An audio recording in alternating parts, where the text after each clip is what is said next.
Yo, what's up, YouTube? Yeah, so it's the end of the year of 2023, that is, and I thought I'd make like a little year in review type beat, you know? And I don't know exactly what I'm gonna talk about, but I'm just gonna kind of stream of consciousness it a little bit, because, hey, I don't know. I experienced a little bit of mental resistance about the idea of making this video. And yeah, it's like, because, I don't know. Even though a year isn't like that long, you know what I mean? Like in the grand scheme of things, it's not long at all. There's so much that happens in the span of 1 year when you actually like sit down and think about it, you know? What is time? Okay, anyways.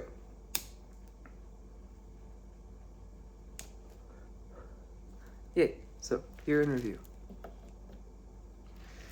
A whole bunch for like, I'm gonna talk about, I guess, my year personally, because that's all I really can talk about, and I can talk about like from an objective standpoint a little bit too, I guess, but you know, I can't talk about what happened in like China because I don't know what happened in China, so I like it. But yeah, I'm still apprehensive whenever it comes to doing something like that. But yeah, talking about my experience of consciousness. But yeah. So yeah, at the start of this year, I'll tell you what, I was in a completely and totally different state of consciousness and mind, and yeah, just it was completely different, and yet somehow not different at all. I'm sure at some level, because the Brahman is changeless and shit, and like but like, and I'm sure that was still there. Of course, it's always been there. But how I perceived reality at the time, at like my scope level or like my level of awareness or whatever you want to say, back then, reality seemed super different to me, and my, like, how I thought about me, my parents, my life, it's like my ego, and just like everybody in my life, and kind of like how it all fit together. Yeah, obviously that's what ego construction is and stuff like that, but what ego is the mind's function where it tries to understand itself as a being, and so it does that by stringing together concepts from its past to try and get a comprehensive image that it can understand. And that's pretty much something that all minds do. However, it's not like a super great thing to like rely on, because it's oftentimes not a super accurate picture of what reality actually is, which tends to be beyond the mind's dualistic conceptual abilities and shit like that. And I understand this. However, for communicative purposes, yeah, for communicative purposes, that's how I'm gonna go ahead and tell the story, I guess. So yeah, little interjection there, but yeah, I remember at the beginning of this year, it was really cold last year, like towards the end of the year. In January it was cold too, and like, I was really depressed, I remember. I felt like lost. I hated my job. I worked at Old Navy. Not the dog on Old Navy. I still wear a shit ton of Old Navy clothes. It's a good job. I just didn't jive. Like, I didn't harmonize with the chords that they were playing there as well. And so I had to find a new place. But yeah, well, I haven't yet. But, but yeah, I ended up leaving. Yeah, anyway. So, yeah, anyways, so, yeah, I hated my job. It was depressing to me. It was kind of suffocating and dusty, and like, it was inside, and at my last job, I got to go outside a whole bunch, and got a lot of time to like just listen to music and breathe fresh air, and drive. I was a delivery driver for Chick-fil-A, and it was a wonderful job, but delivery tagged, and I moved, and so I got a new job at Old Navy, and I was there for a fat minute, from like October to like April or some shit. And it was a cool job, it's alright, but it had me super depressed a whole lot of the time, just because it was my own shit, to be honest. A lot of it, like, the managers were Not that that matters. I mean, they're good people, I'm sure. It's just, I didn't jive with them that well, my personality. And yeah, I don't know. I just kind of, yeah, I couldn't sell it to myself that it was worth it anymore, even for the paycheck. It just wasn't worth the suffering at a certain point. And like, yeah, I decided I had to dip. But it was like, straight up, that job was like an abusive relationship. Like the way they, upon recollection, it was a whole lot like an abusive relationship. But yeah, yeah. And so, yeah, anyways. At the beginning of the year, I was super depressed. That was part of the reason. It was a huge part of the reason. Like, I felt like my general main thing that I was doing in life was not fulfilling, and it was kind of crushing my soul. Like, it was actively draining me. And I was super burnt out, and I was super, like, I wasn't meditating at all. I remember I was rusty on spirituality, on meditation, on self-control, and, like, awareness, consciousness, any of that shit. I had gotten carried away with just trying to, like, make ends meet. And believe it or not, like, yeah, I wasn't meditating. I wasn't into it. And, like, it had fallen by the wayside for me. And life had lost its meaning, and I wasn't making music. And, yeah, shit was tough. And I didn't have any, like, I wasn't hanging out with nobody. And I was isolating myself. I just had a bunch of, the beginning of this year was tough.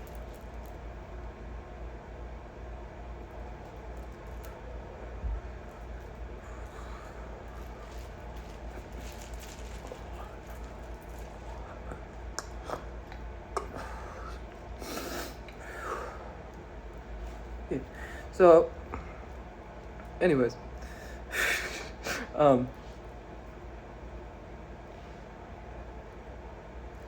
I remember, like, there was this one moment, kind of like this transgression of events. It was like I decided, like, at one point to start getting into plants. And I just went to the store, like Home Depot, yeah, and bought some, like, pothos and, like, some succulents and shit. And got completely obsessed. It was like a new passion. And I started, like, looking up stuff about them again, like how I did with reptiles and amphibians and stuff. And birds. And it became kind of like a doorway.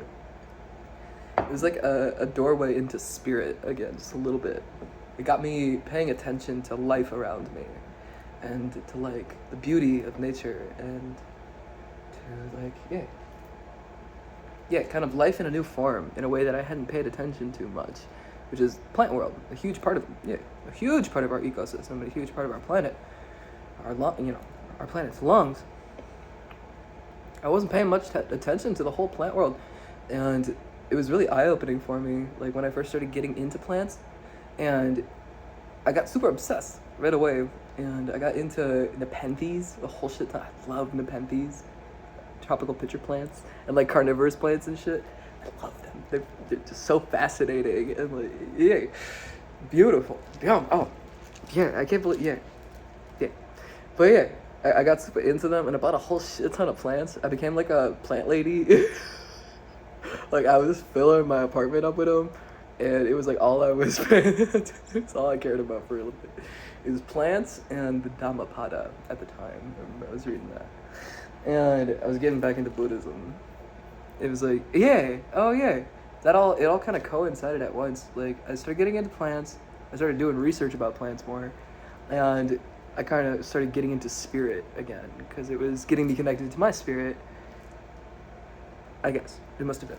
It was like my soul trying to guide me back into the right direction.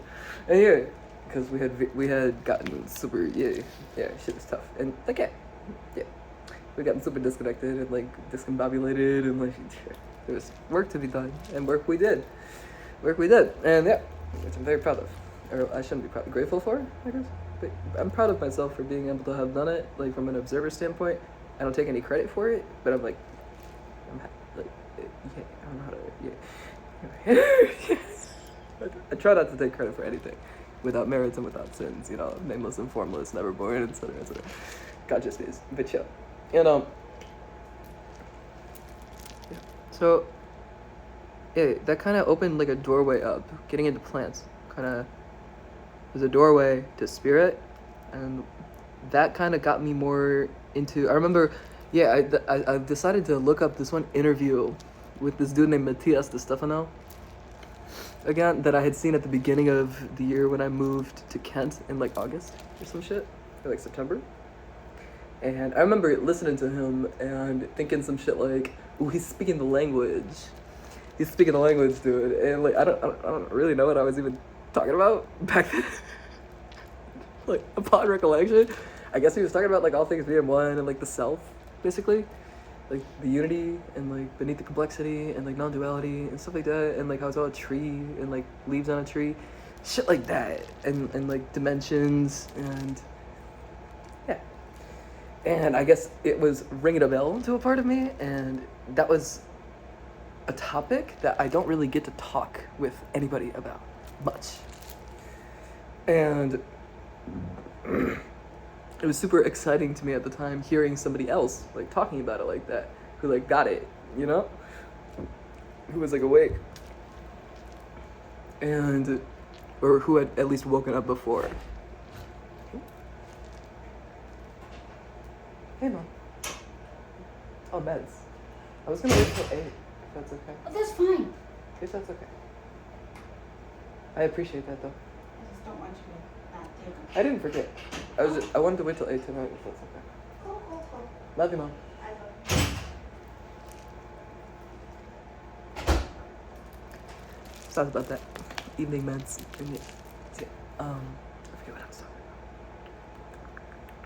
about. Spirit. Something about the self. Oh, yeah, Matthias and shit. And yeah.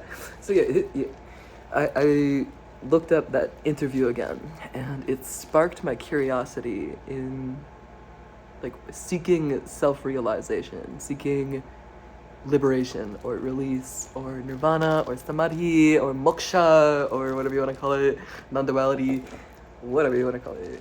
It got me interested in the idea, and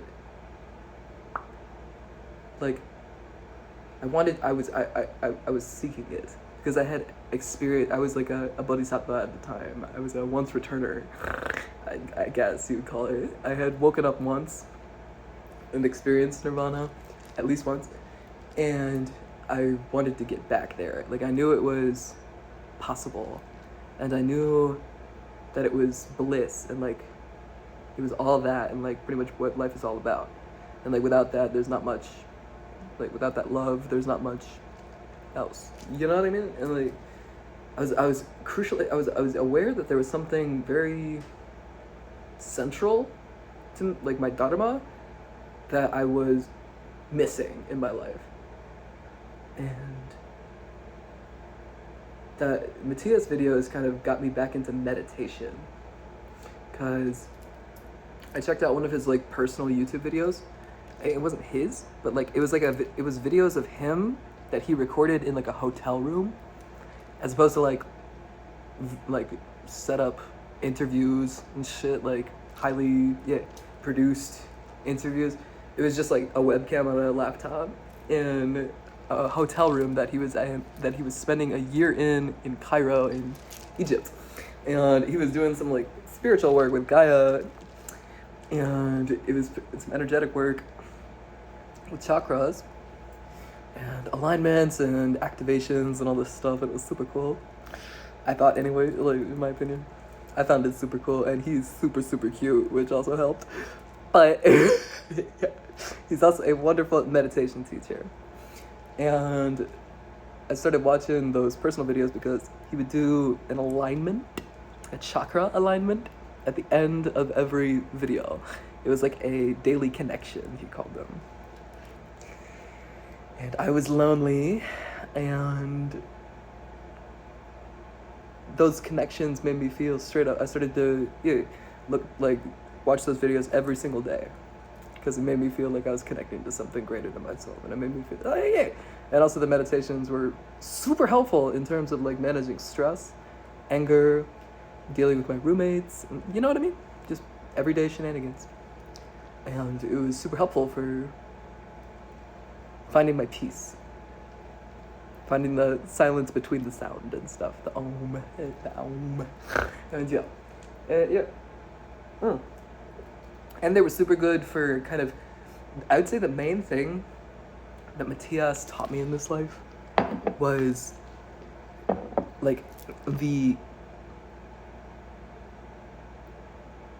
basically how to use the self-reflective capacity of the self for meditative practices and its wonderful capacity to do like really efficient and powerful healing and cleansing work inside the energetic body. So basically like the power of the self-reflective capacity of the self. He taught me that. And like the creative capacity of the mind and like basically like the world of design and imagination, the place where the universe is constructed from, like the mind's eye. If I say imagine a pink elephant and you can see a pink elephant somewhere somehow, where is that? Okay, you can use that to do a whole bunch of meditative work with Kundalini and with chakras and energy and Dhyana and Apana flow and all sorts of stuff. And yeah, he taught me that, and it got my creative juices flowing too. And he had this one video, I remember, where he had this idea where like you can use your creative ability to paint a doorway if you feel stuck, if you feel, trapped or lonely or on an island or whatever. Yeah, he says you can paint a doorway to spirit, to Nirvana, to the city of Brahman, whatever you want to say, the lotus of the heart. And it got me super inspired, and I started to make music every single day. I wouldn't, one of the things that he taught me was to not judge my creations. Him and Dr. K and the Upanishads, Dhammapada and Bhagavad Gita taught me like basically to be detached from karma phala, from the fruits of my actions, and to basically act with a detachment to the fruits. So like when you do work and when you create, all you're entitled to is the action itself, not to any of the fruits of the action, whatever might come of it. You can plant a seed, but you can't make it grow. And so I learned to basically only like pay mind to the creation process and to not really give a shit or to even put a value judgment on the end product. If it was finished and like, it wasn't full of mistakes and stuff like that, like, you know what I mean, wrong notes and shit, or like misplaced, then I would upload it. Even if I was worried it might be a bad song, because what a good song is only what it is to me. What a bad song is only what it is to me. And so if I thought it was good, I would upload it. And if I thought it was not like good, like again, language is shitty for this, but like if I thought it was finished, I would upload it. And I made like more music that I loved than I ever have before in my life doing it like that. Like before I would like painstakingly, you know what I mean? It needed to be perfect. And instead of treating it like that, I would just make it till I felt like it was finished. Till it was good enough. And then upload it without really being worried about it. And I ended up making a new song, like a whole finished song, every single day it was the entirety of the month of Aries and Taurus. So it's like March, and like April. Yeah, from like April through June. The most music I have ever made in my life, I made with that approach. Of I don't care how it's gonna come out, let's just see what happens. Even if I didn't feel like, you know what I mean? Even if I didn't feel like I was going to be creative that day, or even if I didn't feel inspired or whatever the fuck, I'd still sit down and try. And yeah, that was the key to making music that I actually loved, as opposed to just like trying to make something that other people would like. Like stuff that made my heart happy. And I ended up making a whole album like that, a 33-track album called Breath, with a Vesica Pisces symbol, and it's like about spiritual osmosis and shit. It's basically the story of my year, but just in bleeps and bloops and sounds and synths and beats and shit. I'm proud of it, I guess. I'm grateful that I got to make it, but yeah. And yeah. And yeah. No pride. I know I gotta let all pride become gratitude. There's no reason to be vain about it, because I know I'm not the doer. But yeah, and so yeah. Hey, and yeah, I'm grateful that I got to see that happen, or to experience the birth of that album, I guess, because it was super fun to watch it. It's weird when you're creating music, and like when you're really in like mid-sesh, you know? It's like, dude, you're not there. Like, you, the individual, the person, as you understand it in your mind, like, you're not there.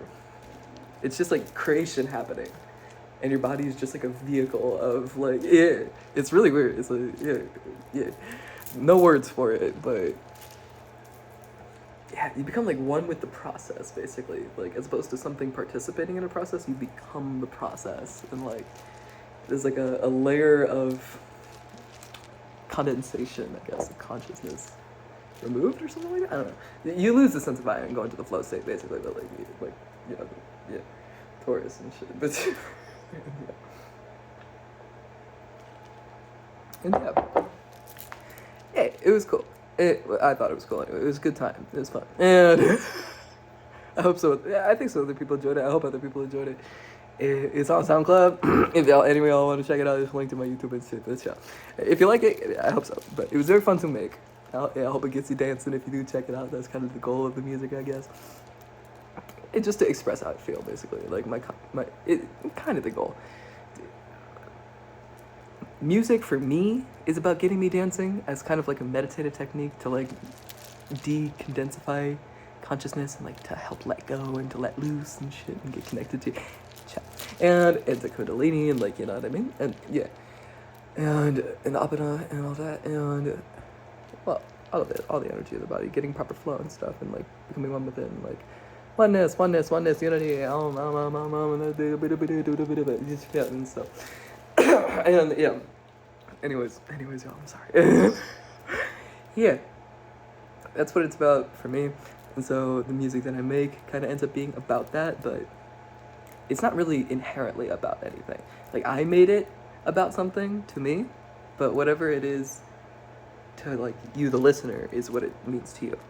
You know what I mean? And I kind of like making music like that, like music that can be up to interpretation a bit. You know, like yeah. And so they're just kind of like vibes, I guess. But you're like, yeah. And like, yeah, vibes with drums, and like, yeah, and it was a whole bunch of fun making that. And I made a whole bunch of music that like I actually loved, which was, this year was the first time that kind of happened. Before, there was a few tracks that I really loved, but most of it was like homework, you know? And it became play instead of work this year, which was chill. And it's been play ever since, all music. And same with meditation and spirituality. Like, I try to remind myself that it's not work. It's like a hobby. It's like play. I'm not getting paid for it. It's like, you know what I mean? Like, yeah. So don't take it too seriously and shit. And like, yeah. Because it's not fun anymore. Like, yeah. So, yeah. And if you're not having fun, you're not doing it to get anything out of it. So like, what's the point? You know, you're not doing it for the love of it. And like, yeah, I try to remind myself of that.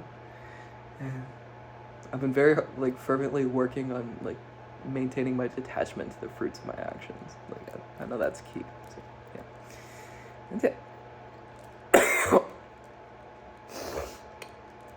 And yeah, anyways, it's a work in progress. Yeah. Mm-hmm. Yeah. And so yeah, that was the first half of the year, and I'm reticent to talk about the next like 4 or 5 months. They were tough. I mean, I recorded a whole bunch of that shit and put it on YouTube, and it's there for y'all to watch if you want to see, but it was full-blown spiritual warfare, yeah, Bhagavad Gita type shit. Like, yeah, it was tough, and I don't like to think about it, to be honest. It gives me flashbacks, and yeah, I mean, I want to make sure I'm learning from the mistakes that I made, which almost all of it was, egocentrism and the pursuit of pleasure, aversion of pain, and blaming, and a whole bunch of just like identity fixation and clinging beyond belief, and yeah, like seeking comfort, and yeah, and like I had some really wonderful experiences. Like I got to experience Nirvana again, which was nice, and Highland Springs was a wonderful experience. That was a gift from God in my mind, as far as I see it anyway. And yeah, so like it all ended up being like worth it, and like I can see like why it all had to go the way it went in order to get me to where I am right now, and I'm still grateful for all of it, and I loved it for the chapters in my life that it was, and how it led to what it led to, and like, yeah. That being said, it still gives me some PTSD to think about it. Like, yeah, it's just a whole bunch of fighting and conflict, and with my best friends, like, yeah, with Indra, with Kurma, with Agni, with Ganga. With like everybody that yeah. And dude, like I was like split in three. Like yeah. I didn't even know. Like yeah. I was like so caught up on my Shiva ego, I didn't even freaking notice the other two heads. And like yeah. And like yeah, and I was like my heads were getting pulled off a lot and shit, like my ego's heads and stuff, and yeah, I was getting kept in check, and I didn't realize until I went to Highland Springs, and I made a video about that too and stuff, but yeah, I was so caught up on how I thought reality was, dude. I was blind, and my eyes opened again at Highland Springs, and yeah, and like I remembered like that my name, first of all, that my name's like Piper, not to get caught up on the names of the heads and, histories and identities and all that shit. Because, like, ultimately, we're all equal at core. And that's all that really matters, right? Like, yeah, like, yeah. But it also got my head out of my ass when it came to that. Like, it's something to be very grateful for, indeed. That's what Dada means given. And it's something that God gave me, and something that I'm very grateful for. I don't consider myself to own it, but it's something I do get to, like, live as, I guess. And I am very grateful for that. I do my best to not be prideful about it, though, because it's not, like, something that I achieved. It's something that I was, like, born with as. And like, yeah, it doesn't really make sense to be super prideful about it. Yeah. It's like being prideful about like my eye color. It's like, like yeah, yeah. I'm like yeah. But yeah, it was cool. Like I guess discovering that this year, cause like yeah, I mean like I knew something was up with that shit. Like most of my life, I knew something was I'm pretty darn sure I was the last motherfucker to find out in my whole life, like in my circle. Pretty sure I was the last one to find out, dude. But yeah, it was cool finding out, I guess. But I just gotta make sure it doesn't go to my head. But yeah. Any of the three, but. Yeah, it's so trippy though. Like, I wonder if Makara is gonna let me do this, but yeah. So like, this is Brahma's voice. This is Vishnu's voice, and this is Shiva's voice, and all three of us can talk at once.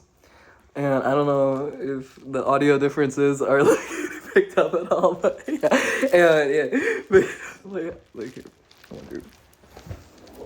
I try to remind myself it's not 3, it's 1, like all 3 at once, but because otherwise I get fractured. But like, let's see, like, okay. Oh. Makara's probably not gonna let me do this, but yeah, Shiva's face, and then this should be, and Brahma. Like, yeah, like we're siblings, so like we're similar, but like, but all 3 at once. What? I probably look crazy as shit. I probably look, for damn sure. I probably look crazy as shit. But yeah. And yeah. Anyways, yeah. If y'all ain't familiar with kind of what I'm talking about here, the word is Trimurti. It's Trimurti, or Dattatreya, or Dattadeva, whatever you want to call that shit. It's basically the Trinity as one being, like Brahma, Vishnu, Shiva, and yeah, and like yeah, as the one being. And I try to remind myself that so I don't get fractured like crazy, because I'm not gonna fucking make sure that I don't get too out of line when it comes to that shit. But yeah, and yeah, I don't know if any of that came up on camera, but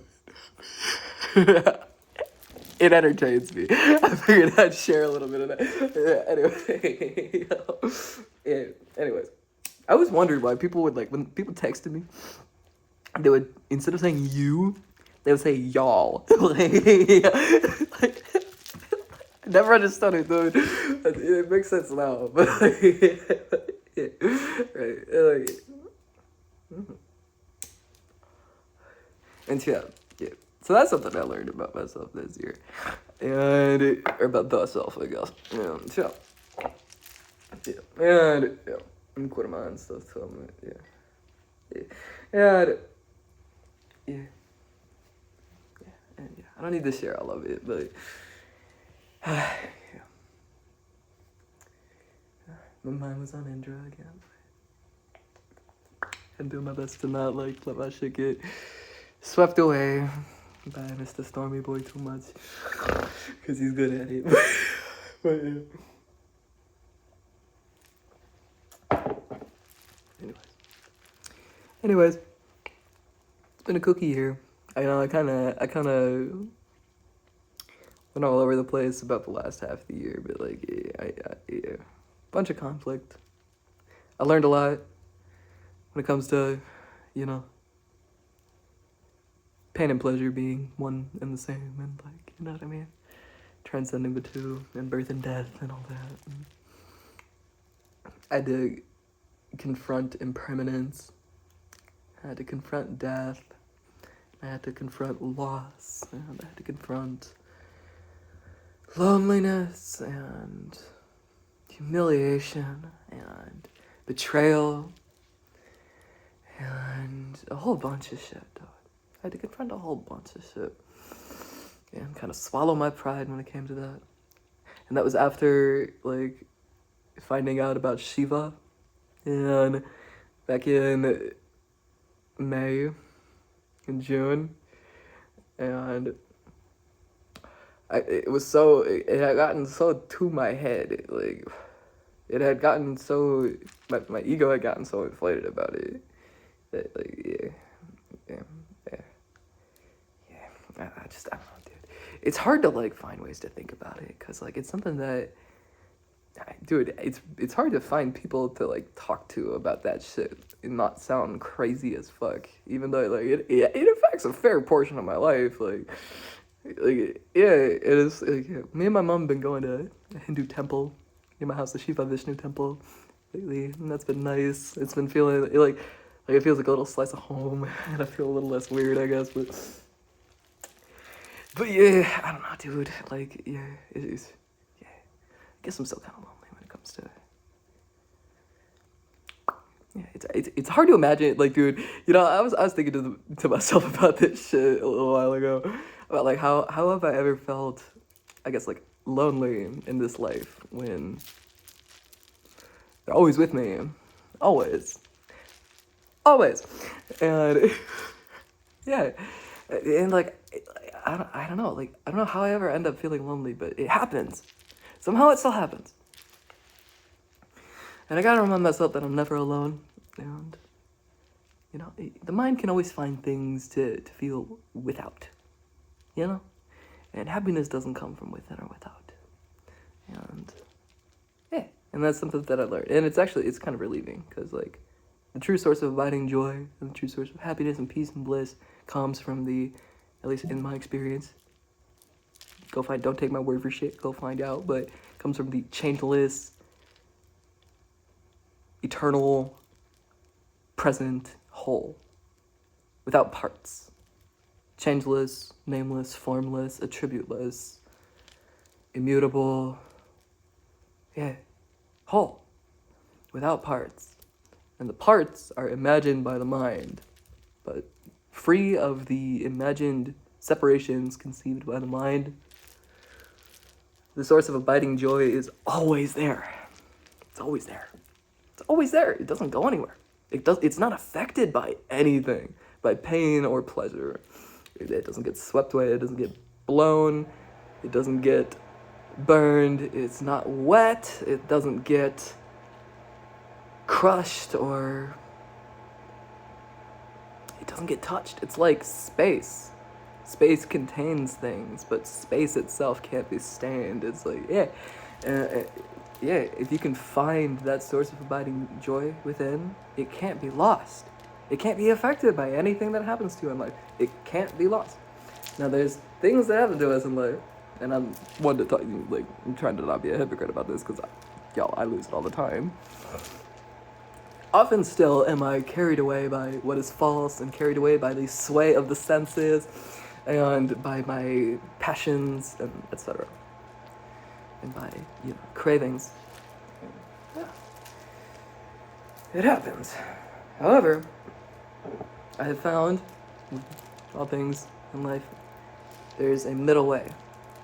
And neither extreme asceticism nor indulgence will aid in meditative practice, and moderation is the way, basically. Don't take it too seriously when it comes to like life and stuff. Don't take life too seriously. Don't take yourself too seriously. Try and not conceive a duality between you, and yourself. If there's you, who's the yourself? Is it something else? Is it separate? What is it then? Is it something besides the self? Is there anything besides the self? How is it besides? What is it then? You know what I mean? I would say, yeah. Try not to conceive of reality as you and then yourself. It's you.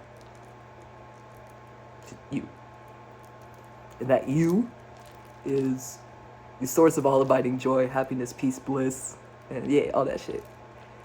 And the more you can identify yourself with the you, which is attributeless, nameless, and formless, consciousness, the less you will suffer, and the less you will be affected by pain or pleasure alike. Any way in which Om might oscillate comes from detachment of the fruits of your actions and consciousness, and basically making yourself zero. So like not having any conception of what the self is.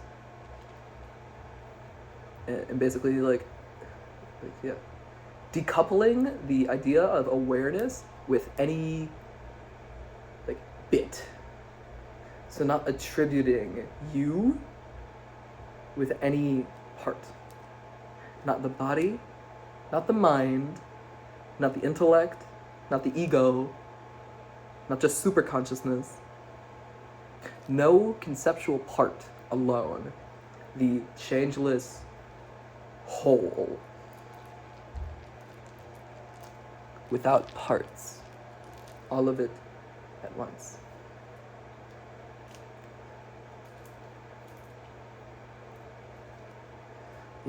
And the more the mind creates dualistic conceptions and slices, the more separate you feel. The less it does that, the less separate you feel, and the less you suffer. And that's something that I've discovered this year. Along with, yeah. The less you try and understand the self, the more you can actually experience it. The more you try and hold it in your hands, it's like holding water. It just drifts through your fingers, and you suffer immensely the more and more you try and grasp the self and understand exactly what it is. Like, dude, it landed me in the mental hospital, overheated my brain, and cooked it into a fried egg. Yeah, trying to like explain nirvana in dualistic conceptual terms, like cooked my brain like a fried egg, basically. And shit. Yep. But luckily we're recovering and things are getting better, and like stability is being found, and there's structure, and like I'm eating properly, and I'm taking my meds, and I'm drinking water and shit food, and like I'm meditating and exercising and shit, and so things are getting better. But and thank goodness, because they weren't. They didn't have to get better. It's nice that they happen. It's like, I have no expectation. But anyway, I don't have any expectation. And who knows what will happen in the next minute, second, hour? Who knows what will happen tomorrow? And dude, who knows what's gonna happen next year? That being said, I have a good feeling about next year. I want to explain why. I just do. For what that's worth. 2 cents. But it's been a good year, y'all. It's been a wild year. Dynamic as fuck. It's been, I hope y'all had a good year. I hope y'all had a enlightening year. I hope y'all had a year full of growth, and a year full of connection and peace and love. And that's what I'm hoping for next year. I'm not going to force any one way or another to happen, but I am happy to find out what happens right along with the rest of y'all. All things are one. All of it's equal. It's all gold. It's all precious. It's all perfect. It's all God. It's all yeah. No need to cling to any of it, but make sure you're loving all of it if you can. As much as you love any of it, love all of it that much. Don't love any of it less. And speaking of that, I love y'all. Indra, if you're watching this, I love you. Hope you had a good Christmas. I miss you. And namaste, y'all. And to the rest of my friends, and if any of y'all are watching this, whoever you are, I guarantee you, I remember you, I miss you, and I still think about you, and we should hang out sometime. And I know I was kind of whack there for a fat minute, and I'm still pretty damn whack, but at least I'm medicated now. I love all of y'all, and Om Namah Shivaya, Ari Om, I am Atma Brahma. Dude, all things are one. It's all perfect. And I love y'all. I hope y'all have a blessed new year. I hope y'all have a wonderful, peaceful, blissful, consciousnessful, delightful, selfless year. And holiday season. Namaste. All my love. Peace, y'all.